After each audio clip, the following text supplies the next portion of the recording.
Chapter 1 of this novel began with the dad walking to town with a dog who couldn't walk in a straight line. Then that dog died, and so he would walk into town with a dog who would walk behind him. The second departure from home had young Ingram following his dad to the school district, and the school district denying him access to school because there's no bus pickup at their so-called farm. The third departure from home is the father riding away on his horse with a dog following him, leaving the instructions to kill any animals that could be eaten, and he would go sell any animals that he could ride, which is the horse, and to sell the dog, presumably, as well. And then that chapter closed with a fourth departure, with the mother telling Ingram to leave home because she can't give him advice or food or take care of him. So those are the four departures in chapter 1. Two arrivals were two men in gray suits telling them that the bank is foreclosing on the property. Chapter 2 dealt with Ingram's walk. He stops at a restaurant and he sees a family and he knows what a family is, and it reminds him of his aunt and cousin, maybe. Possibly. He also sees a fat man who smells like meat, has meat on his fork, has meat in his belly, and has meat on his plate, and he steals the man's meat. Then the rest of the chapter has Ingram walking down a highway that's dangerous in all the ways that he deals with his hunger. He cries, he laughs, but the thing he seems to do more than anything is he has memory to take his mind off of the awful present, and he falls asleep in the miry clay and wakes up with bugs coming out of his mouth, tries to traverse a dangerous bridge but can't do it because there's no shoulder, walks backwards and gets under the bridge, and that's where chapter 2 ends and chapter 3 begins. There's a tarp at the end of chapter 2, and we learn at the beginning of chapter 3 that it is a tent that a man in chapter 3 we learn is the mountain lives in, and that mountain man begins with his warm hands around the neck of Ingram as Ingram wakes up, and then he gives him all sorts of wonderful things. He gives him food, he gives him water, he gives him advice. He gives him advice in a way that no one has ever stopped and cared enough about young Ingram to give him advice.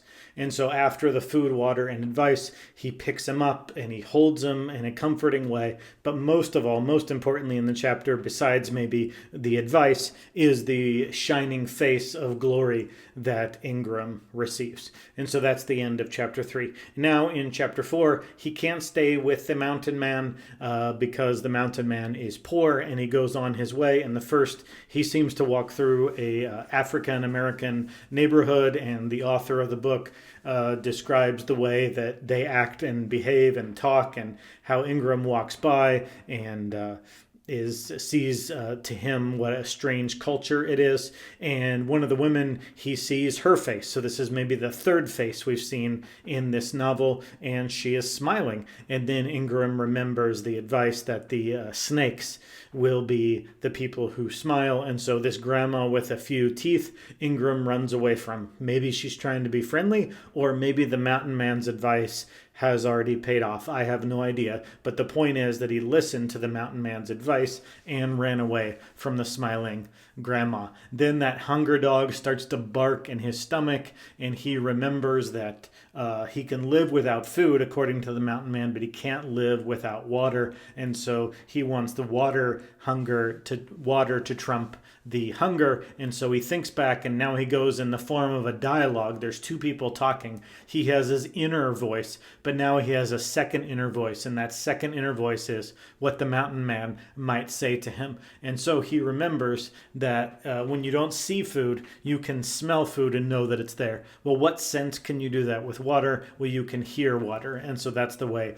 that he's going to find water, and he's still living off that advice from the kindly stranger, the mountain man, in the previous chapter. Well, he does find water, and he gets into a stream or river or aqueduct, and it is cool and refreshing, but he gets naked and leaves his clothes on the side, and he is carried away down the river. And finally, he gets himself cliffhanger here at the end of chapter 4. Seems maybe to get himself in a ominous situation that he's not going to be able to extract himself from, at least safely, where he's floating toward a hole, maybe some factory that's dripping sludge into this river, and it's going into some gigantic house-side circular drain, and the chapter ends with him trying to get away from it. But before we know what's going to happen there, we see his internal thoughts, and that is, this was another stupid mistake, and he only gets so many strikes before he's out. One of these stupid mistakes is going to get him.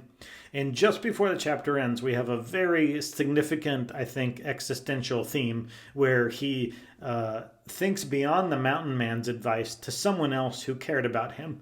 But in his memory, in his conscious memory, there's never been anyone who's cared about him. So in this existential or maybe absurdist way, like the great 20th century thinkers taught us, Camus and others, it seems as though someone should have cared about him. There's, as those thinkers would say, there's a longing for a home that we've never experienced. We have this sense of thrownness.